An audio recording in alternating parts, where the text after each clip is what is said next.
Dude, I appreciate you being on. What are you playing right now? Yeah, I'm playing this PRS Silver Sky. There's John Mayer's edition guitar. Um, and yeah, it's picked this up about probably exactly around this time last year. Really? Damn, Um, there you go. so so it's been a cool ride with having it. Nice, dude. I see you all over the place on Clubhouse, on YouTube, on Spotify, on SoundCloud. I see you working with different people, so I'm excited to have you on. It's really a pleasure. I've been wanting to do and have you on for some time. And as I'm building more of the show out, I figured what better way to start it off than with Bomani himself, Bomani X. And you have quite the story getting started. I mean, recently you caught headwinds being the Clubhouse icon, and I feel like that was a wild ride within itself that we'll kind of dive deeper into. But I want to kind of start with your background. Tell me a little bit more about you. Where are you from originally? How you got into music, like your upbringing and all that. um, yeah, so like you know, born in New York, you know, um, kind of raised in like a predominantly like Nation of Islam household. With a lot of like strong emphasis on like education, like community values, entrepreneurship. Um, and growing up, I've always kind of been just like kind of like tech aligned, and just like interested in like technology and computers and nerd culture and stuff like that.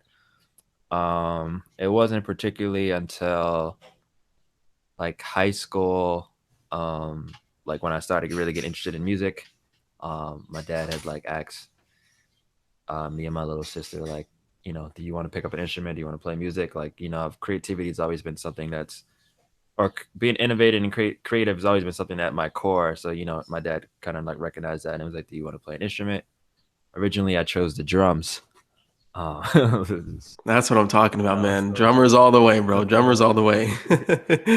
and my little sister picked up guitar. But very quickly, I started just naturally gravitating towards her guitar and that as an instrument that kind of like just like fit my vibe, just being able to just chill and watch TV and play and be creative and just like on my own terms as opposed to like some of the volume restrictions that drummers have to deal with. But yeah, that's kind of like my first introduction to music. Then like I went to college, went to Howard University, met like my best friend and bandmate like the first day of school, What did you study there? I was originally a bio major, ended up like switching and getting my degree in philosophy. Um, but yeah, just like music and like some of the experiences with just like the beauty of like collaboration and connecting with like bandmates and music and like how much of a role that was playing in my life and like early, college, like late high school, like that kind of like shaped like that being like a major part of like my future and like always creating some sort of like techno musical bridge was kind of the goal because of that. It's funny because I am also a drummer. I've been playing since 5 years old, ever since I can remember. And when I got started, I actually started the exact opposite. You started playing the drums and transitioned out. My dad didn't want to get a drum set at home. He's like, that's the last thing I'm gonna do. And he actually tried to get me on the piano, on the guitar, um, and a bunch of other things before he said, all right, whatever, I'll just get you a kit. Mhm. And from there, it's been history. And there's nothing like music. There's nothing like connecting with other people and collaborating on a tune that just then rolls out into a full song in a jam session and a solo session. There's nothing more empowering than that.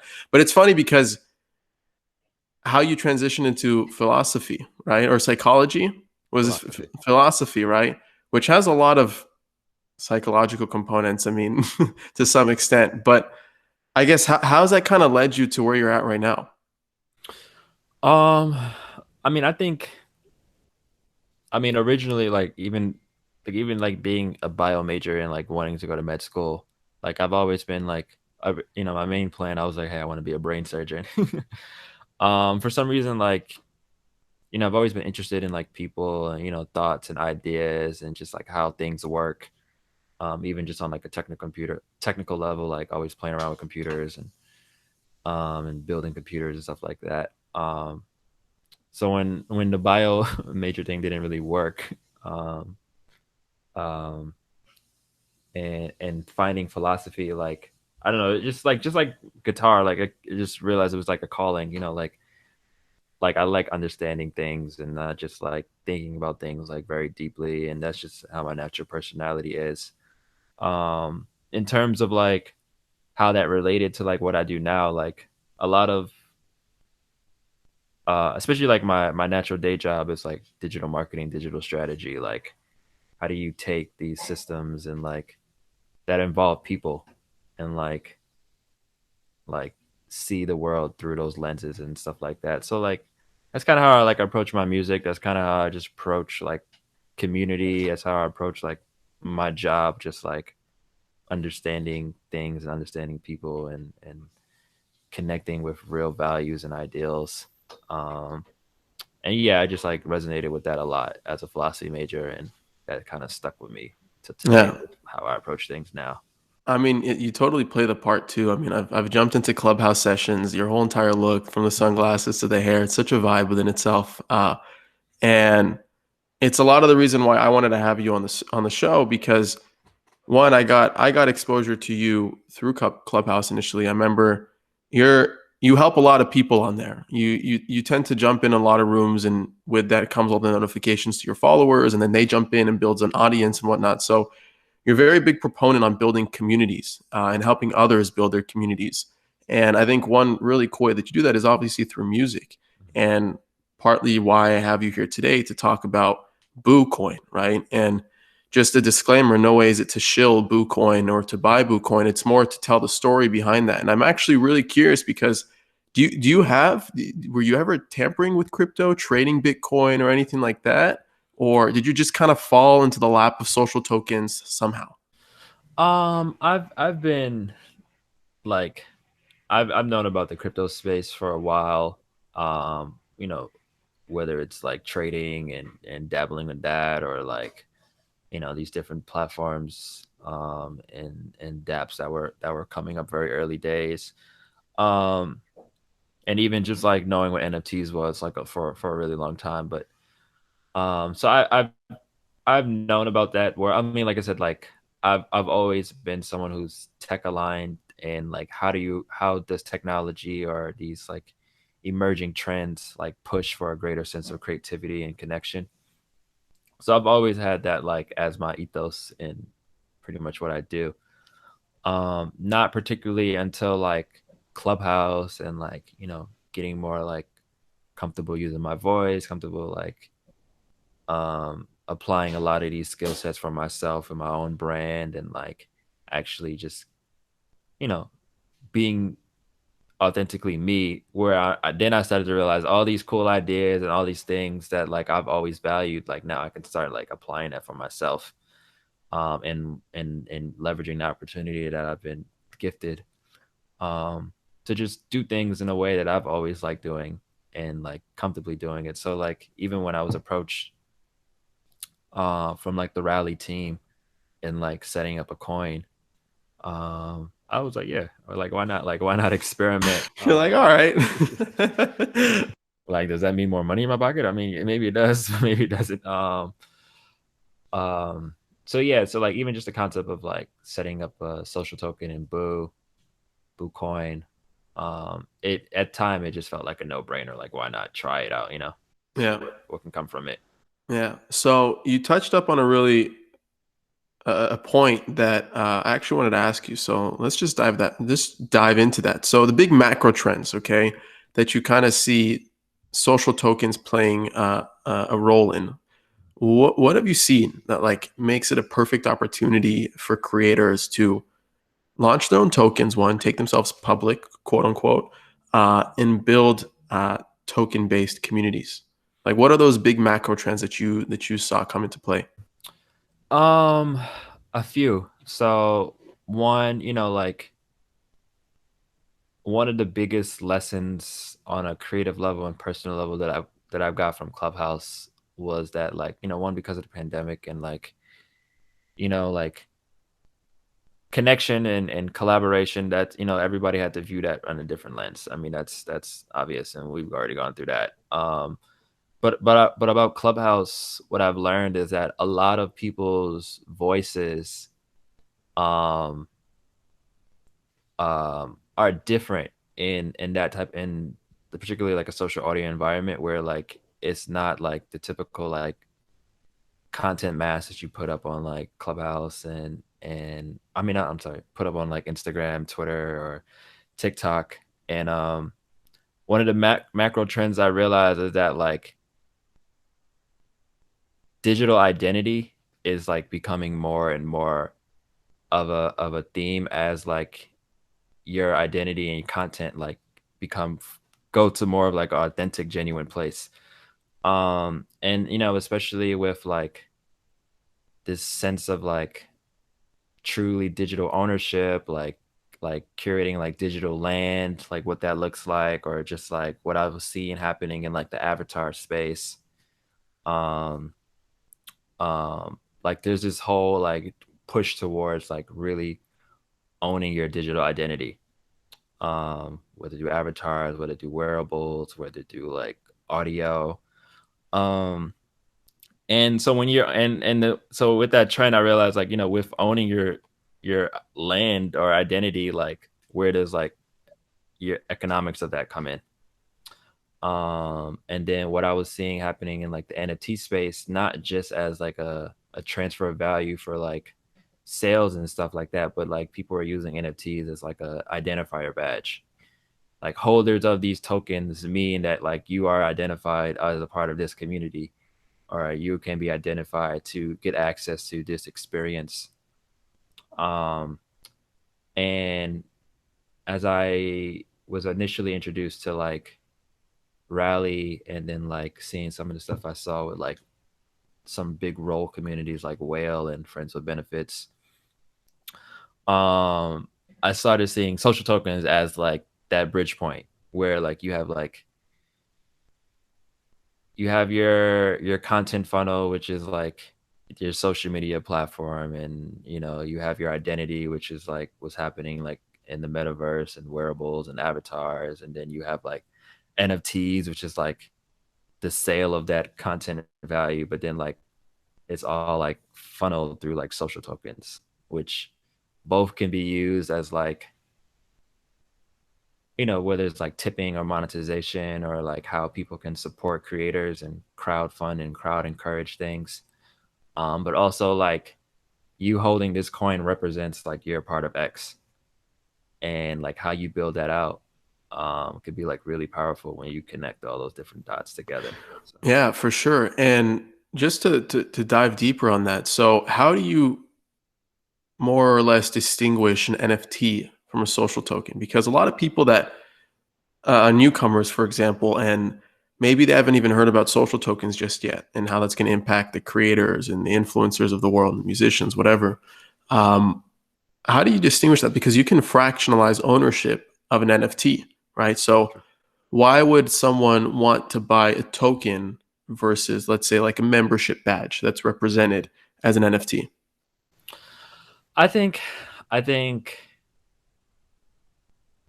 one, in like you said, in theory, like some people can blur the lines like what that means right now. I think like on a technical level and like a functional level, like NFTs are more so used as like a a higher value exchange, or at least how they're being used right now, where it's like, here's a particular artwork or a particular piece that I'm like, you know, that's supposed to be aligned to like my super fans or collectors, or like different things that people in my community get access to. I think social tokens are like I think because they're like smaller, not smaller than that, but like they're perceived as like currency in a way where like it's not just identifier badge. Like you could just tip somebody by buying their coin, or like even holders of your coin can use that as a currency for other things in your community. I think because it blurs both lines, that like I would rather like have social tokens be like the form of currency and identifiers, and like NFTs be like the assets that um uh gives the coin more value and the Hmm. community more value. Yeah. Yeah. Yeah, it's interesting because there's a lot of more of experimentation to do to kind of really distinguish them from apples to oranges kind of thing, right? And I think that's part of being an early adopter is creating those paths of experimentation and leveraging these social tokens as one form of ownership, of commerce, of community, and leveraging NFTs as another form of ownership, commerce, and community, right? Mhm. And all that those bring together. But when you first when you got approached by the rally team and they told you you can take and create a token of yourself, were you like confused in the beginning? You're like, what does that mean exactly? Like, were you skeptical at all? Did you think like what are the legal implications? Like, what was going through your head? Yeah, I wasn't particularly skeptical on like figuring out like on a technical level what it meant or like how it could work. More so skeptical on like, yeah, like there were some like legal implications that I was like worried about, where it's like, you know, there's an aspect of like the coin represents value in you, not represents like the value of like it can going up and down, like, you know, like on a financial level. So like figuring out like what's the best like phrasing and education that needs to happen, or even just like things like I have to like naturally say or not say to protect myself, like, you know, my Yeah, boot coin is going up, or you know, something yeah, like that. yeah. You can't say shit like that. And like we're and but I think the cool part of it, where it really forces you to really connect with what the value you determine is for your community, whether like this coin can be redeemed for this experience, or this coin can be used for this, as opposed to like this arbitrary coin. Because then I think that's what like differentiates it from just like a crowdfunding campaign, where like people could just pay you to fund the stuff you're doing, as opposed to like I'm buying into something that can be redeemed for the things the creator chooses to put out. And as the community accepts those different things that they can use their coin for, it like creates a I don't know, I just say more uh exchange. I don't know the word I'm trying to say, but No, no, I hear you. I hear you. I hear you. And I think like I see you trying to create more utility behind it too. I know you tweeted out the Discord channel for boo holders. What other kind of activities are you creating and experiences are you creating around that? And as a follow-up question, how do you really approach that when you're creating these initiatives that revolve around a token? yeah, one, you know, the Discord um thing was part of the plan, not necessarily because I like needed a Discord, but I think the Discord and the coin was solving a pain point of like where how my creativity was showing on Clubhouse, where like, you know, it's very like real time, you know, like information only happens in rooms. So like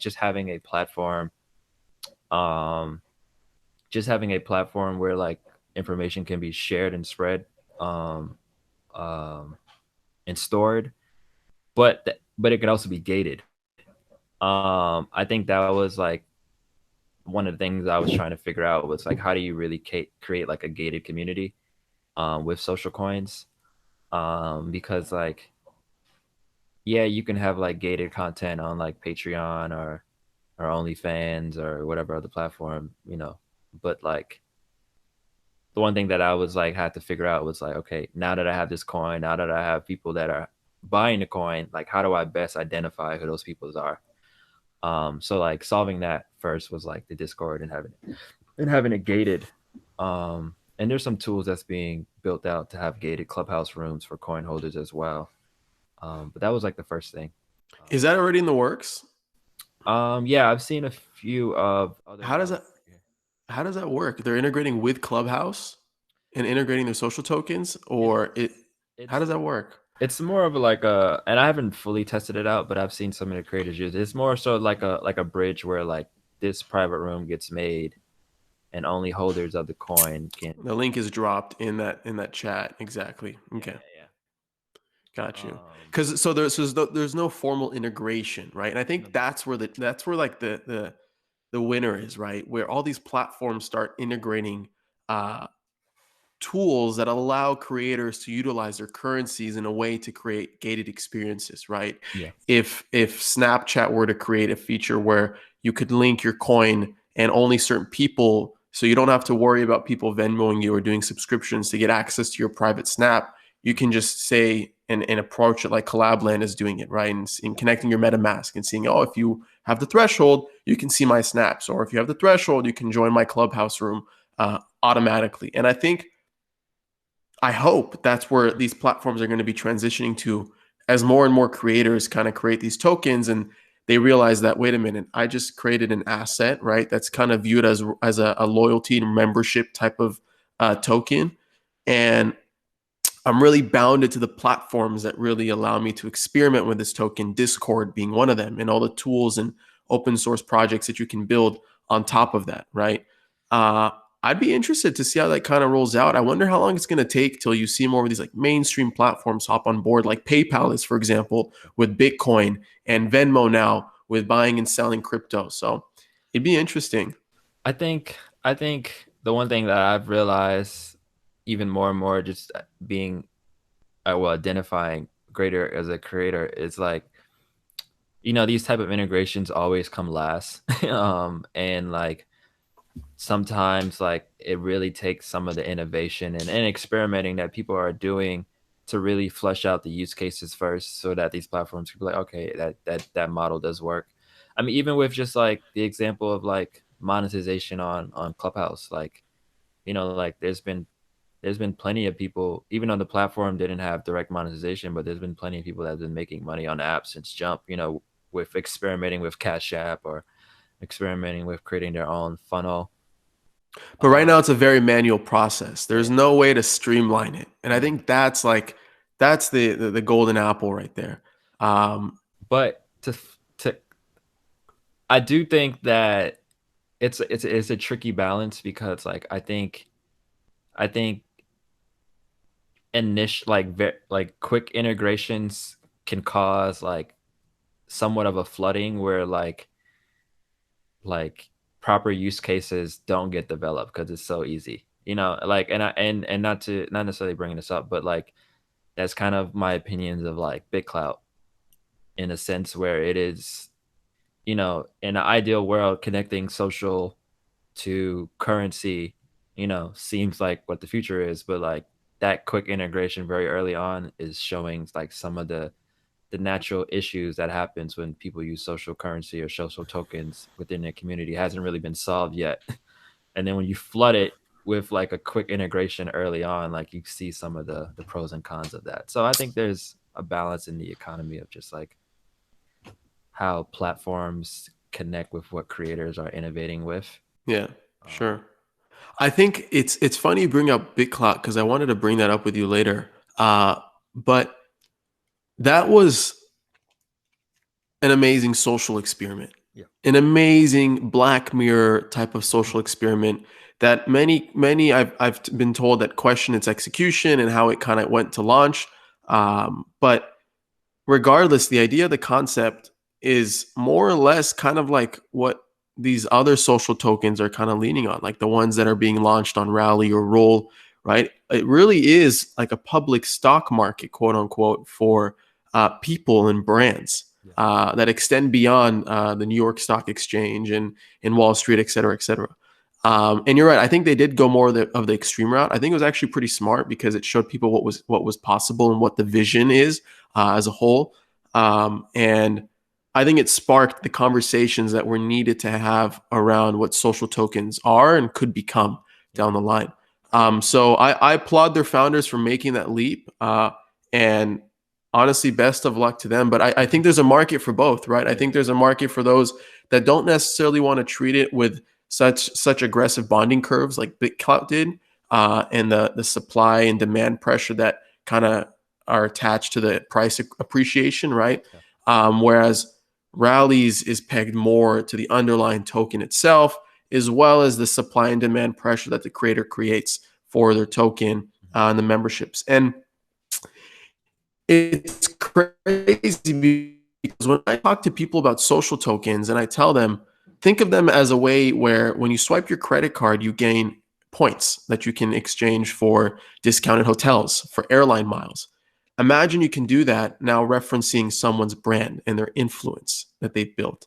And I think it's a complete game changer. So more on that utility. Do you imagine a world where your community 2, 3, 4, maybe in the next year, depending on how fast these social tokens actually pick up and people start referencing early adopters as examples and their prices appreciate if they appreciate, okay? Do you imagine yourself doing like, for example, and I'm like going far-fetched right now, okay? Let's say you have, I don't know, 10,000, 20,000 people holding your token. The price is in the triple digits, right? Assuming it can get to that point. Do you see yourself doing collabs with more mainstream brands like Gibson, for example, right? Or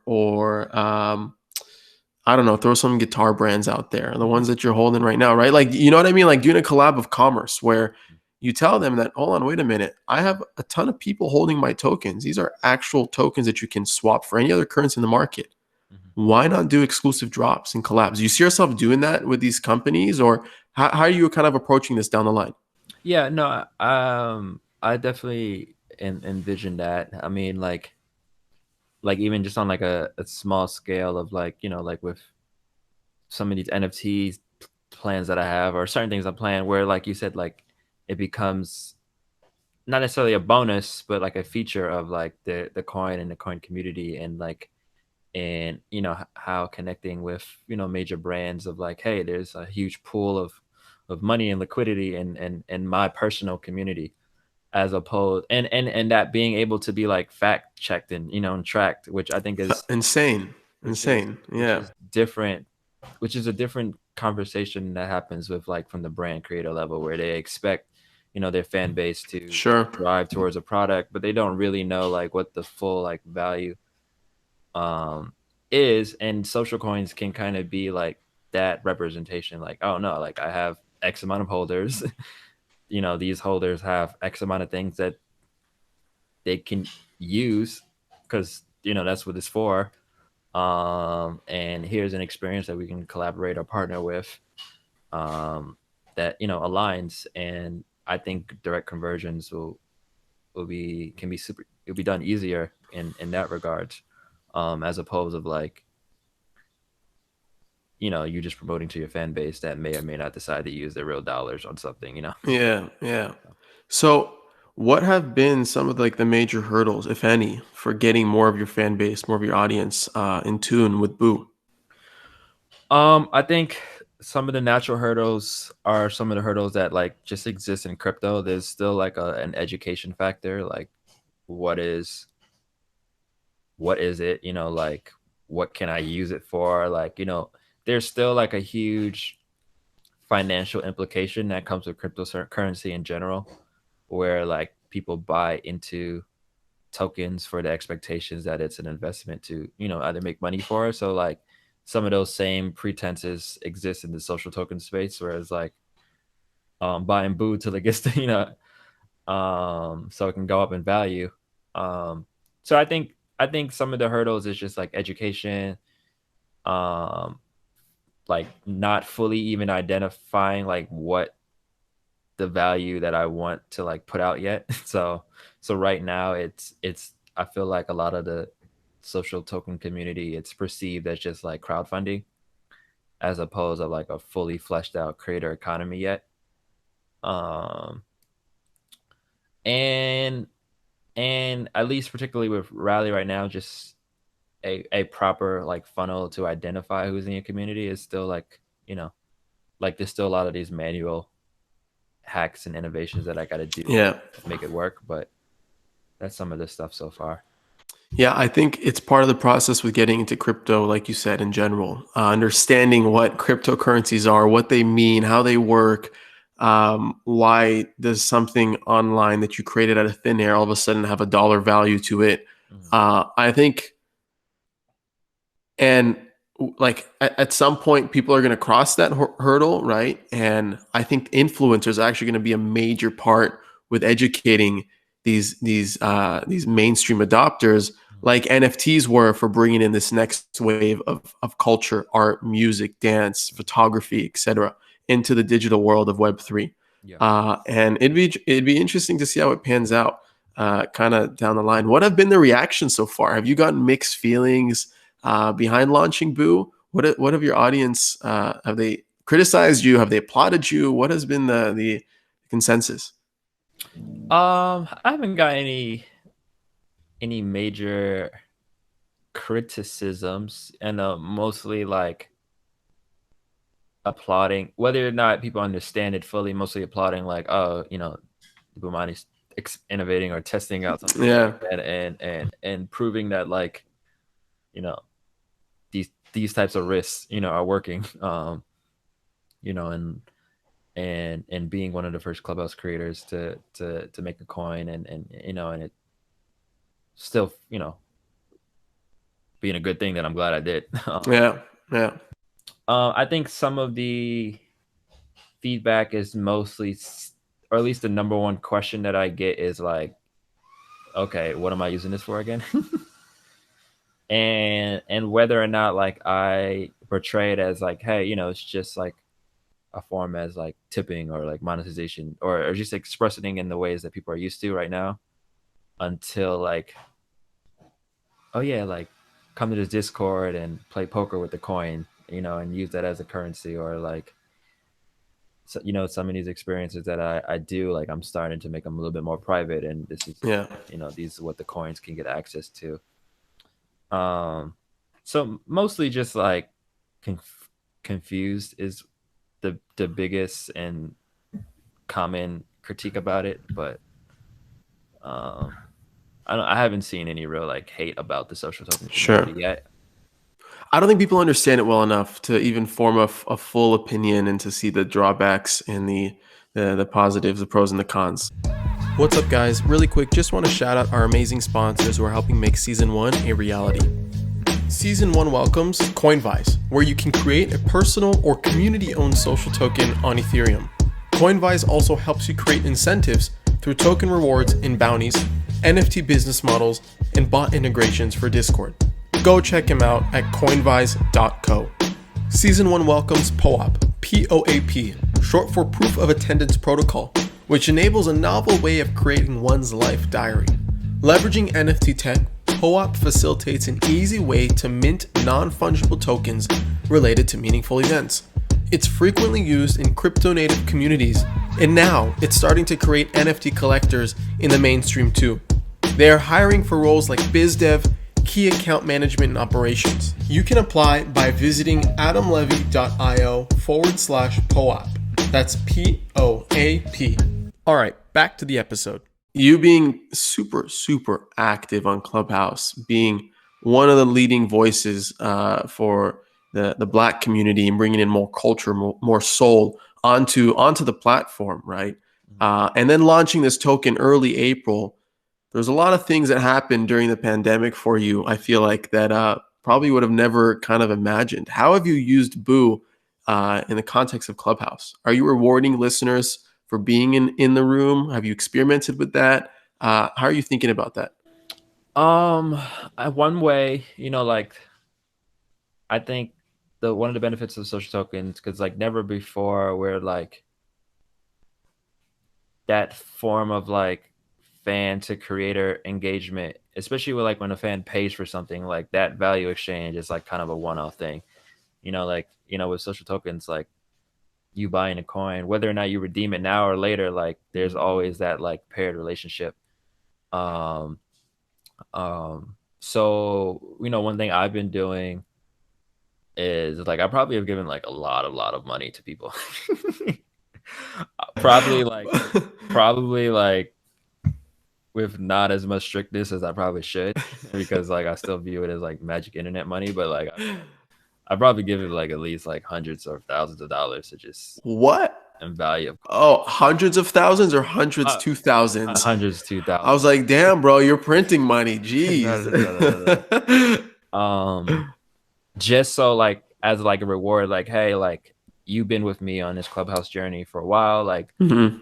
I have this coin. I don't really know what I'm doing with it fully yet, but like let me give this to you as like, because eventually like I'm gonna create a system where they're giving the coin back or like using the coin to get something. So like it's kind of like I think social tokens can be used as like a uh collateral, to be honest. Also, like if I gave you like $100 in Bitcoin and there's nothing you can spend it on right now, but like I'm kind of you're kind of like putting something in collateral, like, hey, come back to this community when you're able to use the coin. And whether Mhm. you cash it out, um that obviously that's on you, and even if you did, that wouldn't really matter. But like the one thing I also like about Rally is that like the reward system is really well for holders of the coin.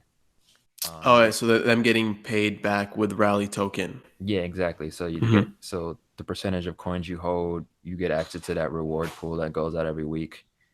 um so that's kind of how I've been using it right now in Clubhouse. It's like, hey, I got Bitcoin, like if you want some, just hit me up, I'll send you some. Now I got the Discord, and I'm playing a lot of games on Clubhouse that use the coin as like the reward or the tool. But yeah, that's kind of how. Super cool. What goes down in the Discord? What have you been doing so far? Or is that exclusive for boo holders? Because you got to do, so, I guess, a sneak peek to incentivize more people to join the community. Yeah, so it is gated. There is like like one or two general channels, which you could see a lot of just random chats and activities that go on. The gate is like really low. It's like two coins right now, and I have it set up like if you came in and like just wanted some, just send it to you in the Discord so you can see the other channels right now. Nice. Yeah, right now it's just like being used as like a lot of like people in Clubhouse like finally being able to like group chat and group text with people. So like creating that value for my community, which is like a pain point for a lot of people in Clubhouse anyway, where like we only get to talk to people when we're in a room or on stage. So like Discord right now has kind of been a place where people just building even greater friendships, and that's kind of like the value add that I'm having for it right now. Like a lot of people like my rooms and my vibes and the people I connect with, so like come to the Discord to like you know chill out. Yeah. I think that's the beauty behind this, because there's so many different social platforms. From YouTube, you got your subscribers; Instagram, you have your followers; and on Twitter, you have your followers; Clubhouse, you have your followers; Facebook, you have different groups that might represent your songs and your musics and everything that you spit out. But there's no real coherent way to bring everyone together and through a funnel of direct communication, and do so where you can do it from the point of view of incentivizing the most hardcore fans to actually have a financial stake in the future of what you're trying to build. And you, as a performer, and the credibility that you've built for yourself, there's no real way to do that uh, other than with social tokens, really. People are just engaging with you with likes, follows, subscribes, views, very surface level type of interactions. Uh, and I think you're thinking about this right, because you're actually saying, wait a minute, I have a great following on Clubhouse. I have a great following on Instagram, on Twitter. I'm starting to produce content. I'm doing more live shows and posting them on YouTube. People hopefully gonna grow a fan of me. I gotta kind of reward them and show them how they can engage with me beyond these platforms. And I think you're on the money with that. I really think you're on the money with that. And I think the one thing that these social tokens do, like it allows you to like financially bet on yourself more. And what I mean by that, like, like I've gotten plenty of like cash apps and Yeah. PayPals, but like imagine like all of that was like Bitcoin very early on. Like with doing the same amount of work of building your community, with building out, this audience and this funnel, like a lot of that money would have been worth way more than it was then than it is now. If they could just you're like, don't tip me, just get Bitcoin. Yeah. Exactly. So Yeah. like even even on the fan level, like the value of what they gave to you is worth more with the coin. Yeah. as it Think always about that. Like, don't just give me your money. Go, you can give me your money, but do it in the form of a currency because then I'll be able to give you even more. Mhm. Right. Like it's such a like psychological flip. Instead of just Venmoing someone, just buy my currency because I have so many new cool things that you can unlock just by having that. Yes. So yeah, interesting. And that money you gave out may be worth less because now you got rewards or things to like now you have more money to Yeah. for yourself and you still got the same value for in terms of like what you initially wanted to give to me or give to a creator. So like I think I mean now granted like you said there's that level of fluctuation where obviously like coins go not everything always goes up. So it's more of a long game. And I think you have to also be mindful of that you know when things go down, you know, still It's grind out part of it. and It's create the part of it. same value. Yeah. Um, How do you disassociate your self-worth from your currency worth?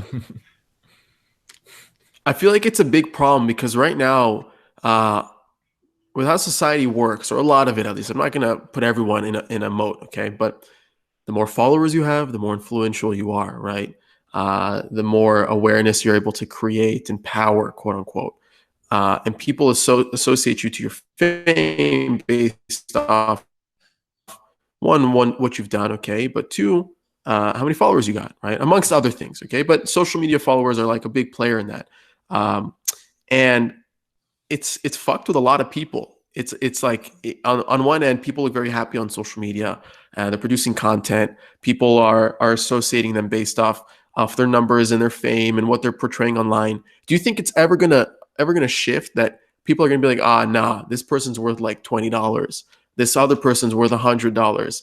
They're not worth the same kind of thing. This person has more followers than this person. He's more influential. You know what I mean? Like, are people yeah, gonna like start entering into this Black Mirror type of situation? I do think so a bit. Well, I don't think it will be that extreme, but I do think like you know going back to like the like big clout, you know, experimentation, like that kind of opened the veil of like that is actually a very you know strong possibility of like even creators start shifting like what's valuable to them where it's not followers but it's like you know my coin value and then you know because there's a natural gamification that occurs in crypto like people will you know exploit that or manipulate that or just like recognize that like oh yeah this creator is worth this much so maybe that means he's worth more than an investment but granted that already happens in social media where you know there's already a higher level perception of like people that are verified or with high followerships that they provide more value because now and I think we as a community already recognize that's not always the case like perception is not always true and you have to really be ingrained in that community to really find out what that value is for you um but the fact that it's paired with money like it makes it a little bit more tricky. So I think that's something that I'm even like being mindful of that like let me look out for potential red flags and like, you know, people that are holding my coin, are they really in it for like the coin value going up so they can like, you know, sell or are they in it for like what it can be used for? And Yeah. I think you have to still look at like some of the negative implications that are happening in some of these emerging tech trends. Because just on a philosophical level, like it's always going to be deeper on a than what it looks like. You know, it's it's it's crazy because I feel like the majority of token holders um, might look at it from the point of view of an investor and speculating on the person and the brand as a form of investment, right? Rather than you engaging with your audience of people that believe in you, love your content, your music, all that you produce, and engage with you on a more intimate, experiential level, right? And I'd even argue to some extent, and feel free to correct me if I'm wrong, is I think like 90% of the token holders might be more on the investment side to some extent. And I think you can't control that, right? Because there's no real way, like if you send people their tokens, how do you actually force them to come back and engage in your experiences, right? If anything, it'll just be sitting in their MetaMask or wherever it's sitting, their Web3 wallet.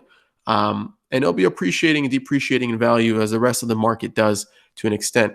But how do you actually create an environment where you motivate your audience to partake more in the intimate experiences that you're creating for them as stakeholders, as token holders, rather as speculators? How do you kind of think about that?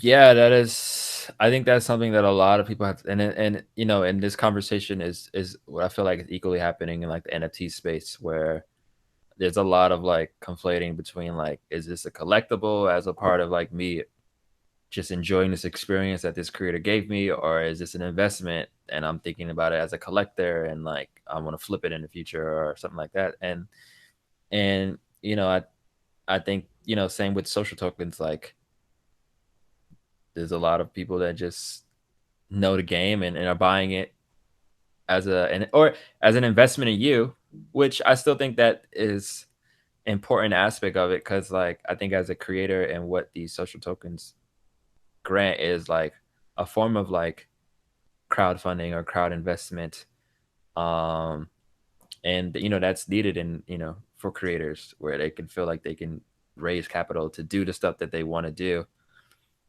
So I think there's a level of like investing in a person, which is okay, but investing for the sake of like market manipulation, like that can get, you know, that could be dangerous. And Yeah. I think for me, what I've been doing is everyone who, well, trying to do, like everyone who has have my coin, like if there isn't already a one-to-one relationship or a connection that I have, like how can I like facilitate that?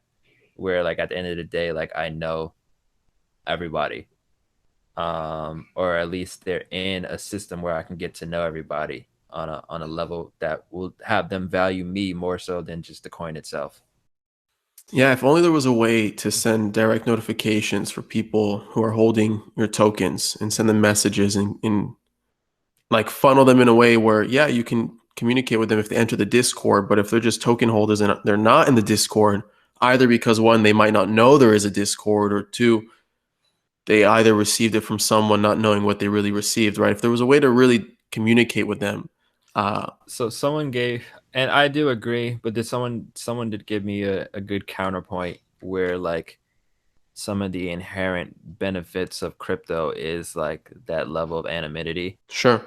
where like even with, you know, some of these like fractionalized NFTs, like there's sometimes it's just like a wallet address, like you don't really even know who bought your stuff, and being able to like do this second layer of community building is kind of hard when you don't really know. So but I do think that's important to maintain because it's crypto, but it's a balance, I think, like giving people this space to support from a distance. Yeah. But also giving a space for people to opt into the community that you're building. Yeah. Yeah, it's interesting. How did you kind of determine the price in which the token went out? I feel like it's a lot of question. It's a common question people have when they look at these cryptocurrencies. Like, where the hell does the value come from? So, Um, so to be honest, um, with Rally, um, because one, you know, they give you a certain amount of coins as you're starting off, and because those coins are backed by the Rally token, there wasn't necessarily a level of like liquidity that I had to put in to like create a certain value. So to be honest, when I the first day, you know, my coin got launched, you know, it already had like a value, you know, it was like 40 cents, something like that. mhm. Uh, um, I think with like roll, like because you know, like there's like X amount of coins, and you need to add liquidity to it to like give it that type of value. Like it's different on the rally community, um, and what seems like a less complicated process for me to figure out. So I think that's why I appreciated like that aspect of rally, where like the value is kind of like set, and then like as more coins get created in existence, like that increases the value. As like rally token goes up, that also plays into the increased value, you know, supply and demand. So like they have their own little Yeah. algorithm how that works. Yeah. Well, a lot of these tokens that end up creating pools on Uniswap or these decentralized exchanges, majority of the time, or what I've seen, they're really pegged to Ethereum's value, right? So when Ethereum goes down, if you're creating, like if we're talking the terms of whale right now, right there's a whale ETH pool, right? Yeah. And the token's pegged essentially to ETH's price, right? So when ETH goes down, similar to rallies like economics, right? Yeah. Except Rally has a rally coin, Ethereum is Ethereum. Yeah. Um, and I think one thing when creators are kind of going through this process, they'll come across that path where should I go and take a left and go more towards the raw creation like Whale did and create an actual token that lives on Ethereum, or do I take the right path and kind of rely on a platform that feels it's not centralized, but it feels like that the performance of the token is dependent on the success of Rally and the platform Rally to an extent, right? And it's kind of like building a business on top of another business. Like if you're a digital strategist, like leveraging ecom, right? And creating an ecom brand, leveraging Facebook. But if Yeah. Facebook goes down, for example, you're fucked to an extent, Right. right? So like how have you kind of approached that? How did you decide to go? I mean, I know they kind of approached you and you're like Mhm. probably just engage in the conversation and say, let's just do it, right? Yeah. Yeah. But I guess like down the line, from what you've learned by going through this process, how would you kind of approach creators and tell them this is like my rule of thumb now, whether you should be going like the whale route and doing like an ETH type of pool or the rally route and going more towards the rally coin? Yeah, that's a good question. Because I mean, originally, like, when Rally approached me, like, I think I was like aware a bit of like Whale and FWB, but I also didn't like fully know like that there were two different platforms of how it works. Um, um, I think for me, I would personally repeat that process of going with Rally and like kind of just having like a because Rally's kind of like main company protocol is like to create these creator coin economies for different creators. So like that's what their coin is backed by, and that's the work that they're doing. So kind of also somewhat believing in that company and that product gives me a little bit more like self assurance to like test out what I'm doing with that little bit of a safety net. I think with like creating your coin and then like deciding like you said like if you want to add liquidity and and put it on a Uniswap or something like that.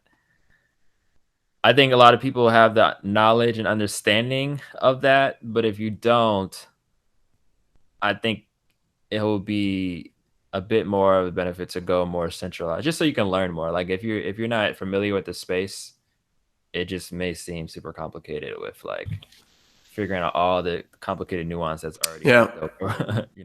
guys.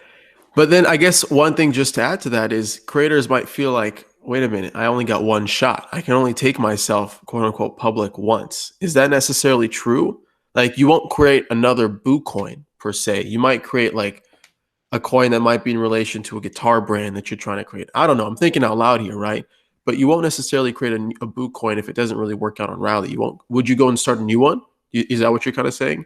I mean, I think Rally is, and I don't want to speak fully for their roadmap, but I think they're developing an aspect where creators can decide to take it off of that like Rally like mainnet and like and add your own liquidity and stuff to it, so you have a little bit way more control in your own of your own social token in that regards.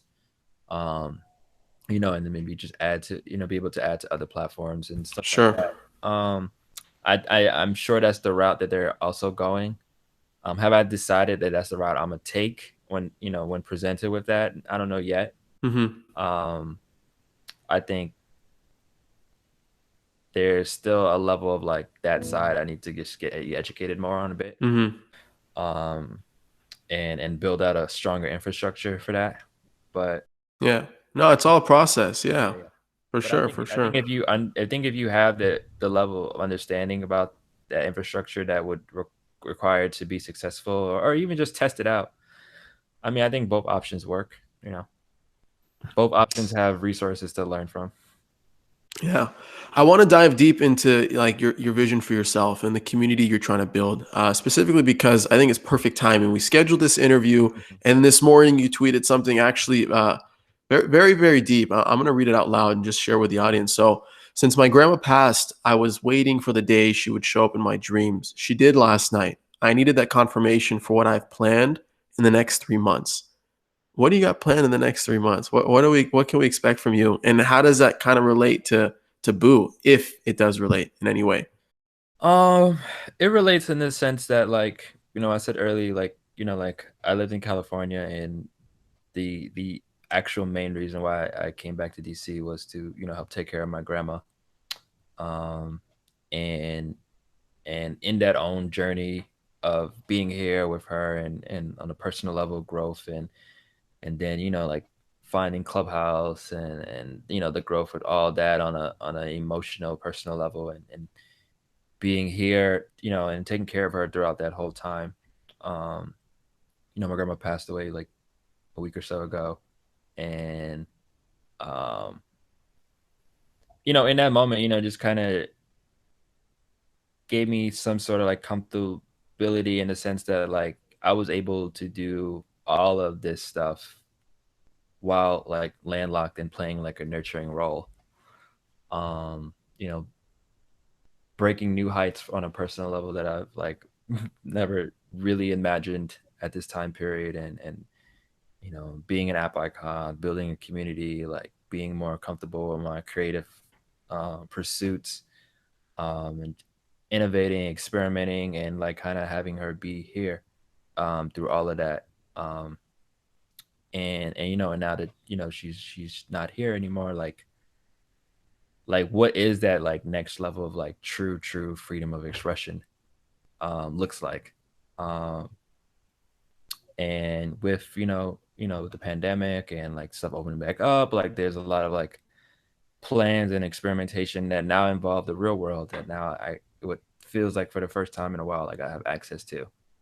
um whether that's all these things I'm testing out and like taking it to the next level now, with just that confirmation that I really can. And yeah, some of the things I have planned in the next 3 months, like I'm dropping this like really big NFT project, kind of also telling my story about Clubhouse, like because I would have been on the platform for a year in July.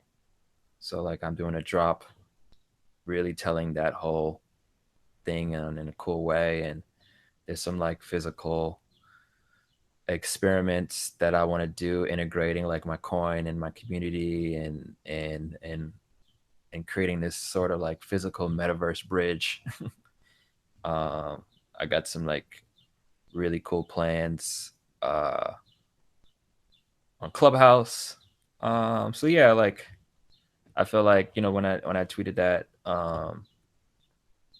it kind of gave me like that just little added confirmation that like now is the time.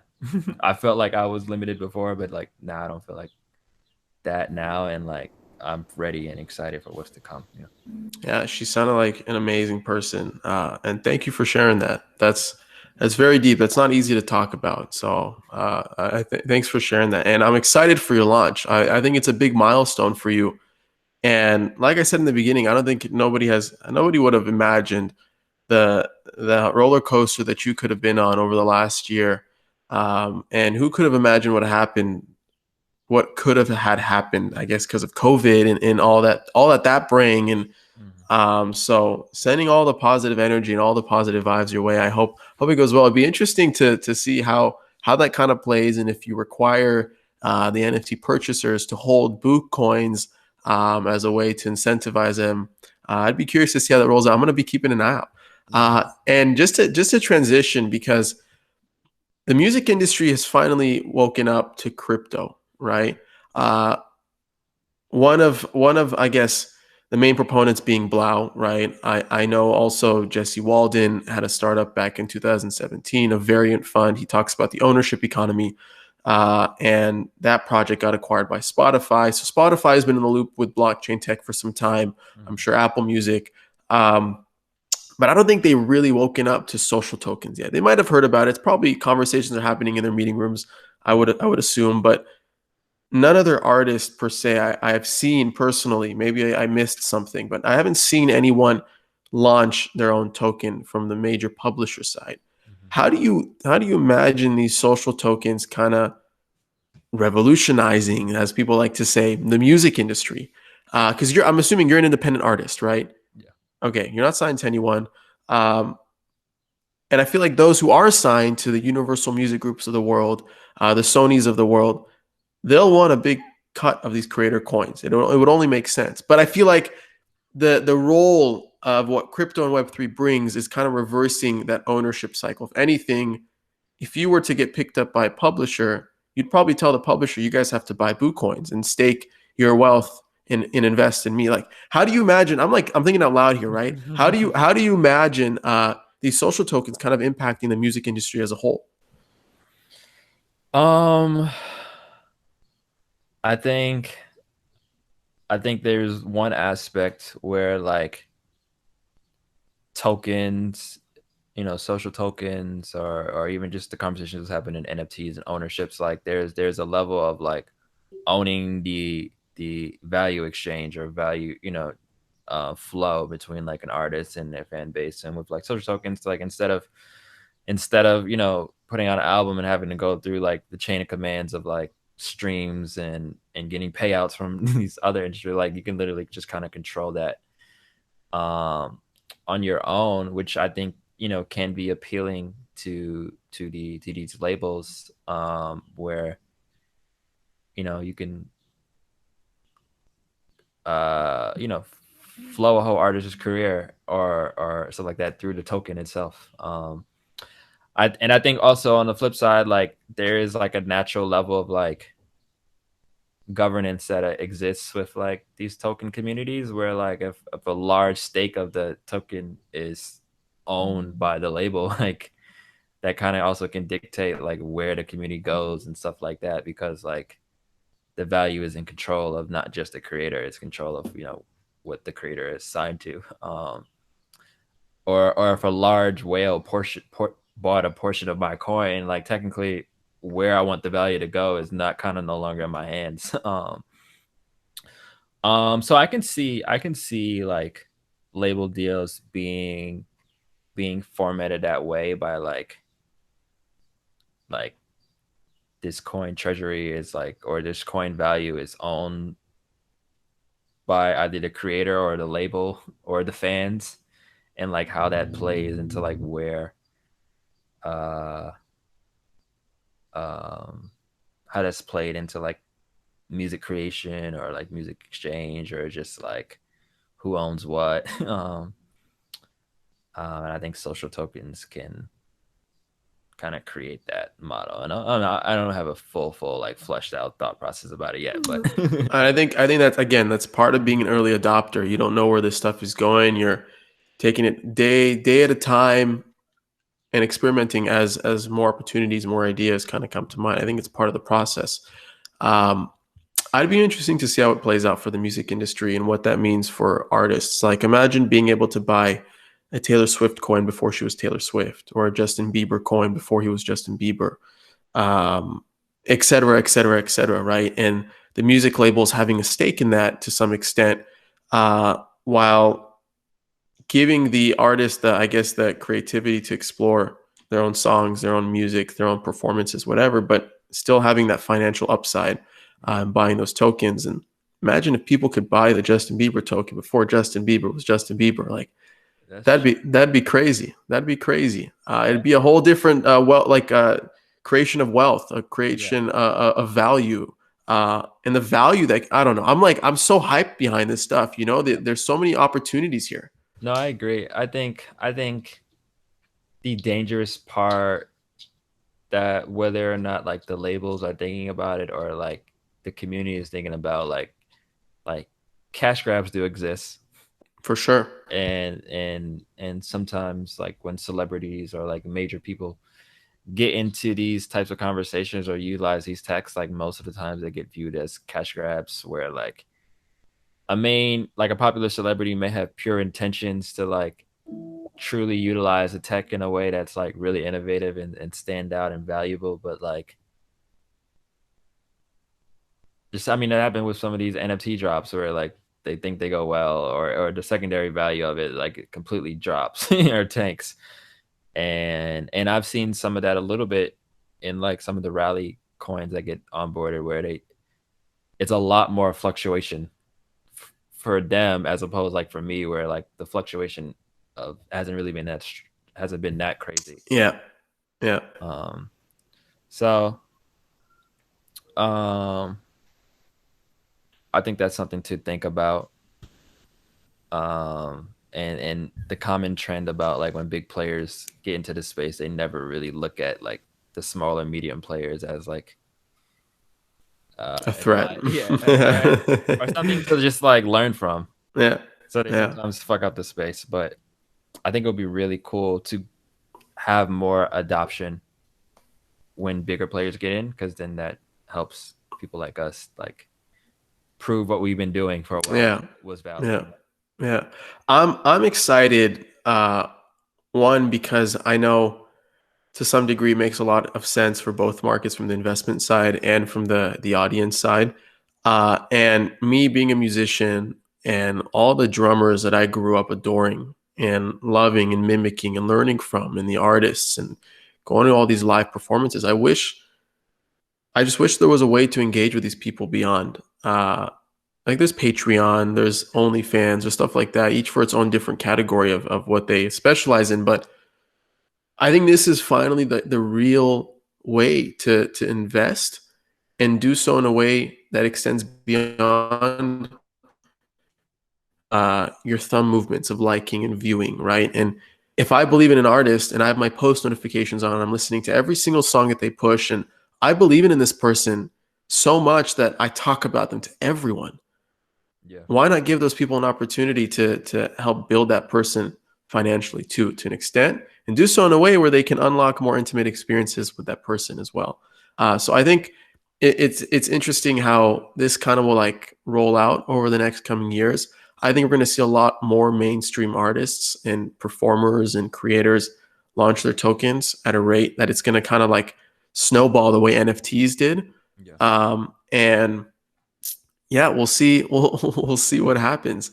I guess a final question for you, or two final questions, is I asked you this a little bit earlier and we kind of touched upon it, but advice for new creators getting into this area and experimenting. What are some points you can chill?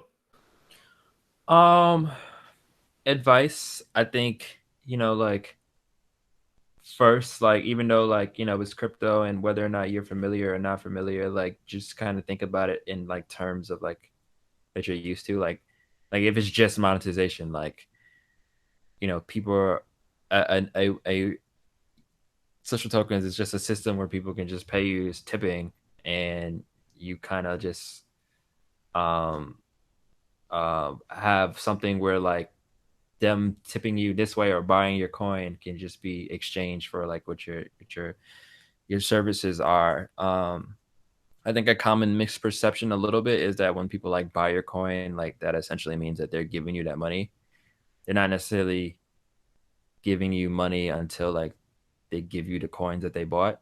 So like, um But just to clarify, they are appreciating, they're yes, contributing to the yeah, yeah, appreciation of value. It's a network effect type of thing, yes, yes, right? yes, Okay, cool. yes, that part is true. um so I think like education is important.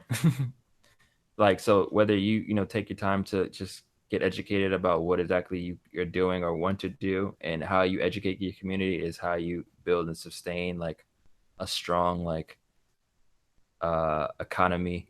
um but yeah, and I think just have fun with it. Like at the end of the day, like I think it is innovative to experiment it. I also think it's like not that deep. Just try it out.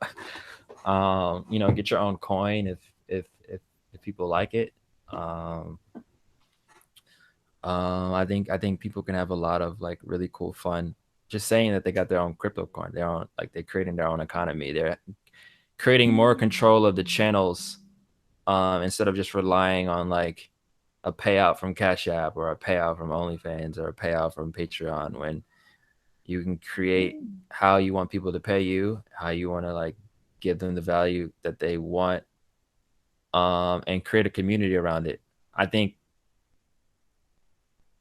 the token is inherently a community tool, um, and that's something that is missed on like a lot of these platforms. Like, and that's something that's missed with money in general. So it's it's really cool to just experiment with.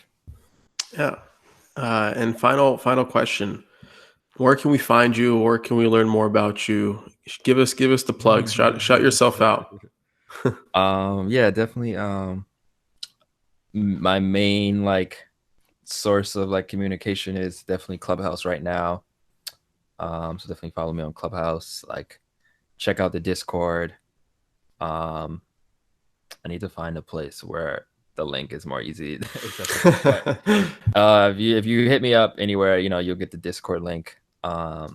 If you want some Boo coin, just DM me anywhere. I'll send you some Boo coin. And yeah, and come to poker nights. You know, poker nights are fun. Oh yeah, what is that? You never told us about that. You spilled the beans a little bit, but give us the rundown. Is that in the Discord? Yeah, so like one of the things that I've been doing recently with just like the Clubhouse Discord connection is like game nights, and how we can use Clubhouse as just like the audio stream. I mean, similar to what, you know, Discord kind of is in general. Yeah. So Yeah. taking that same model Cool. to Clubhouse, and so we just like play poker in Clubhouse rooms. People listen, and the prizes are, you know, in Bitcoin. Wait a minute. So are you actually like, is there a visual side to it, or it's only audio? I mean, on one end, the audience can listen through the audio, but the players, they have to see what they're trading, right? Yeah. So Okay. there's like a second screen app or second app where like we're playing. Got you. And then All right. there's also like using apps where people can watch. Got you. I'm trying to build out like games that are where the in-game currency is Bitcoin. And developing that next. So we can actually play with the coin. Yeah. Distribution. Yeah. Nice, man. But yeah, that's pretty much it. Amazing, dude. You've been awesome, Bomani X. Go check him out, guys. Awesome human being, awesome creator. Appreciate you, man. Thank you for being on. Appreciate you, man.